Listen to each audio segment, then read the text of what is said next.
حضرت ابو طلحہ اور حضرت ام سلیم رضی اللہ تعالی عنہما کی شادی۔ ابو طلحہ زید بن سہل نجاری کو جب یہ معلوم ہوا کہ ام سلیم بنت ملحان نجاریہ بیوہ ہو چکی ہیں، چند روز پہلے اس کا خاوند فوت ہو گیا ہے، تو بہت خوش ہوئے۔ یہ کوئی تعجب کی بات نہیں، کیونکہ ام سلیم رضی اللہ تعالی عنہ ایک پاک دامن، دانشمند، سلیقہ شیار، حسین و جمیل اور بڑی سغڑ خاتون تھی۔ ابو طلحہ کے جی میں آیا کہ کیوں نہ اسے پہلی فرصت میں نکاح کا پیغام بھیجا جائے، اس سے پہلے کہ کوئی اور چاہنے والا سبقت لے جائے۔ دوسری صورت میں اس دل پسند، سلیقہ شیار اور معزز خاتون سے محروم رہ جاؤں گا۔ ابو طلحہ کو اپنے آپ پر بڑا اعتماد تھا کہ ام سلیم مجھے مسترد کر کے کسی دوسرے شخص کو اپنے لیے منتخب نہیں کرے گی، اس لیے کہ میں جوان رعنا ہونے کے ساتھ ساتھ لوگوں میں ہر دل عزیز اور صاحب ثروت ہوں۔ اس کے علاوہ مجھے بنو نجار کا سہ سوار اور یثرب کا ایک ماہر تیر انداز ہونے کا شرف بھی حاصل ہے۔ ابو طلحہ ام سلیم رضی اللہ تعالی عنہ کے گھر کی طرف روانہ ہوئے۔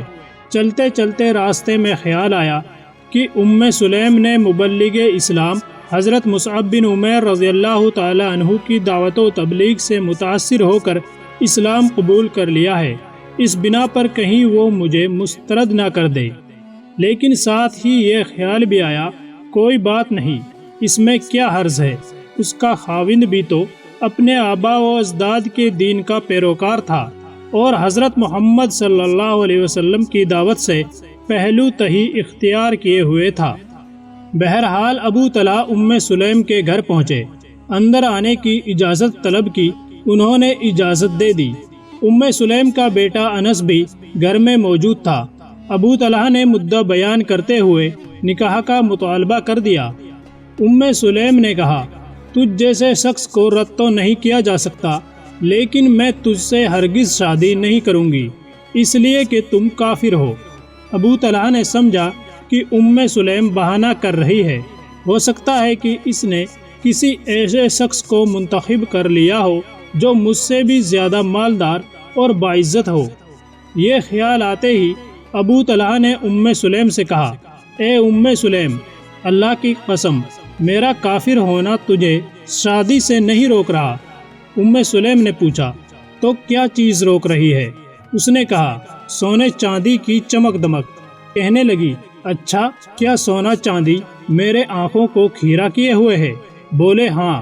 کہنے لگی، اے ابو طلحہ، میں اللہ اور اس کے رسول صلی اللہ علیہ وسلم اور تجھے گواہ بنا کر کہتی ہوں، اگر تو مسلمان ہو جائے تو میں تیرے ساتھ شادی کر لوں گی اور میں تجھ سے کوئی سونے چاندی کا مطالبہ نہیں کروں گی، بلکہ تیرا اسلام لانا ہی میرا مہر ہوگا۔ ابو طلحہ ام سلیم کی یہ بات سن کر سوچ میں ڈوب گیا۔ اس کا ذہن فوراً اس بت کی طرف پلٹا جسے اس نے بہت عمدہ لکڑی سے تیار کروایا تھا، اور یہ بت اس کے لیے بہت مخصوص تھا۔ جیسا کہ اس قوم کے سرداروں میں رواج تھا کہ ہر سردار اپنے لیے نہایت عمدہ اور اعلیٰ قسم کی لکڑی سے بت تیار کرواتا، جبکہ ابھی وہ گہری سوچ و وچار میں غلطاں وہ پریشان تھا۔ ام سلیم نے گرم لوہے پر ایک اور ضرب لگائی، فرمانے لگی، ابو طلحہ، کیا تم جانتے ہو کہ وہ معبود جس کی تم عبادت کرتے ہو وہ زمین سے پیدا ہوا ہے؟ اس نے کہا، ہاں۔ فرمانے لگی، کیا تمہیں شرم نہیں آتی کہ درخت کے ایک ٹکڑے کو اپنا معبود بناتے ہو اور دوسرے ٹکڑے کا ایندھن بنا کر آگ سینکتے ہو اور اس کے ذریعے روٹی پکاتے ہو؟ اے ابو طلحہ، اگر تو مسلمان ہو جائے تو میں تجھ سے شادی کر لوں گی اور اسلام کے علاوہ کسی مہر کا تجھ سے مطالبہ نہیں کروں گی۔ یہ سن کر ابو طلحہ بولا، مجھے دائرہ اسلام میں داخل ہونے کا طریقہ کون بتائے گا؟ ام سلیم نے کہا، وہ طریقہ میں بتاؤں گی۔ کہا، کیسے؟ فرمایا، پہلے لا الہ الا اللہ محمد الرسول اللہ پڑھو، پھر اپنے گھر جاؤ، اپنے بت کو پاش پاش کر کے گھر سے باہر پھینک دو۔ یہ سن کر ابو طلحہ کا چہرہ کھل گیا، با آواز بلند کہنے لگا، اشہد ان لا الہ الا اللہ واشہد ان محمد رسول اللہ، میں گواہی دیتا ہوں کہ اللہ کے سوا کوئی معبود حقیقی نہیں، اور میں گواہی دیتا ہوں کہ محمد صلی اللہ علیہ وسلم اللہ کے رسول ہیں۔ اس کے بعد سلیم نے ان سے شادی کر لی۔ مسلمان کہا کرتے تھے، ہم نے سلیم کے مہر سے بہتر مہر کسی کا نہیں دیکھا، اس نے اپنا مہر اسلام ہی کو قرار دیا۔ اس دن سے حضرت ابو طلحہ رضی اللہ تعالیٰ عنہ اسلام کے جھنڈے تلے آ گئے اور اپنی تمام تر طاقت اسلام کی خدمت و سربلندی کے لیے صرف کرنے لگے۔ آپ ان 70 خوش نصیب اشخاص میں سے تھے جنہیں رسول اللہ صلی اللہ علیہ وسلم کے ہاتھ پر بیعت عقبہ کرنے کا شرف حاصل ہوا تھا، اور ان کے ہمراہ ان کی بیوی سلیم بھی اس کار خیر میں شریک تھی، اور یہ ان 12 نقیبوں میں سے تھے جنہیں رسول اکرم صلی اللہ علیہ وسلم نے یثرب میں آباد مسلمانوں کی حفاظت، نگہبانی اور خدمت کے لیے امیر مقرر کیا تھا۔ یہ رسول اقدس صلی اللہ علیہ وسلم کے ساتھ تمام غزوات میں شریک ہوئے اور بہت سی کٹھن آزمائشوں سے گزرے، لیکن سب سے بڑی آزمائش غزوہ احد میں پیش آئی۔ حضرت ابو طلحہ رضی اللہ تعالیٰ عنہ کے دل میں رسول اللہ صلی اللہ علیہ وسلم کی محبت گھر کر چکی تھی، اور یہ محبت ان کے رگ و ریشے میں سرایت کر چکی تھی۔ نوبت یہاں تک پہنچ چکی تھی کہ آنکھیں دیدار مصطفیٰ صلی اللہ علیہ وسلم سے سیر نہ ہوتی تھی، اور دل آپ کی شیریں کلامی سے لطف اندوز ہونے کا ہر دم مشتاق رہتا۔ جب بھی فارغ وقت ملتا تو آپ کے سامنے دو جانو ہو کر بیٹھ جاتے اور محبت برے انداز میں یوں فرماتے، یا رسول اللہ، میری جان آپ پر قربان، میری عزت آپ پر نچھاور۔ غزوہ احد میں ایک وقت ایسا آیا کہ مسلمان پسپا ہو کر رسول اکرم صلی اللہ علیہ وسلم سے مجبوراً کچھ فاصلے پر چلے گئے۔ مشرکین نے ہر طرف سے حملہ کر دیا، آپ کے 2 دانت شہید کر دیے، پیشانی اور ہونٹ زخمی ہو گئے، اور چہرے سے خون کے پھوارے پھوٹ نکلے۔ افواہ پھیلانے والوں نے یہ افواہ پھیلا دی کہ محمد صلی اللہ علیہ وسلم معاذ اللہ قتل کر دیے گئے ہیں۔ یہ اندھوناک خبر سن کر مسلمانوں کے حوصلے پست ہو گئے، اور یہ مایوسی کے عالم میں دشمن کے آگے لگ کر بھاگ نکلے۔ اس خطرناک موقع پر رسول اکرم صلی اللہ علیہ وسلم کے ہمراہ چند صحابی میدان کارزار میں جمع رہے، اور ان میں سر فہرست حضرت ابو طلحہ رضی اللہ تعالیٰ عنہ تھے۔ حضرت ابو طلحہ رسول اللہ صلی اللہ علیہ وسلم کے لیے ڈھال بن کر چٹان کی طرح جمے رہے۔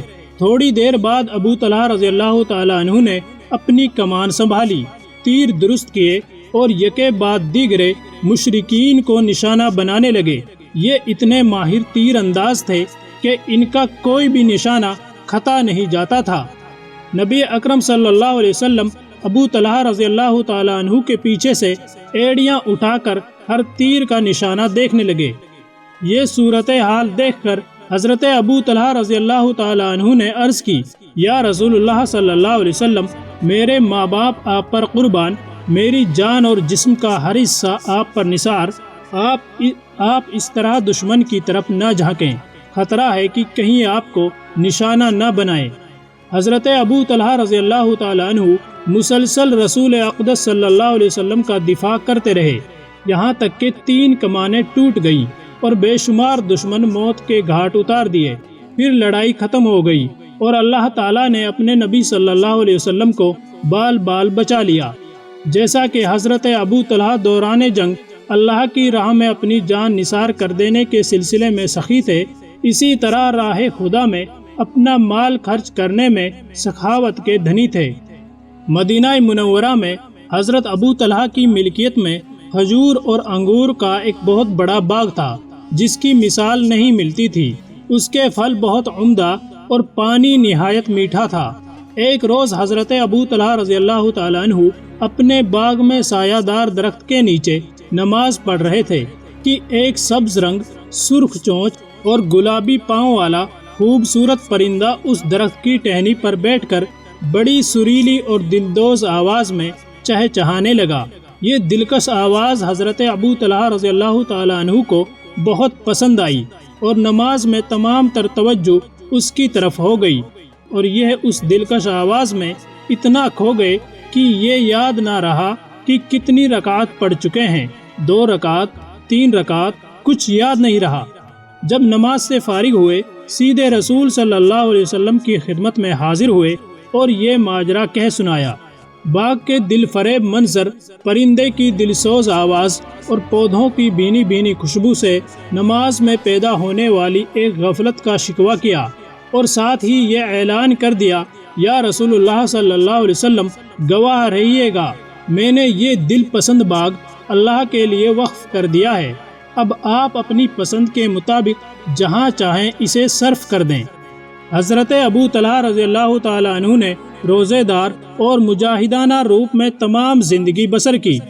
جب موت آئی اس وقت بھی آپ روزے کی حالت اور جہاد کے سفر پر تھے۔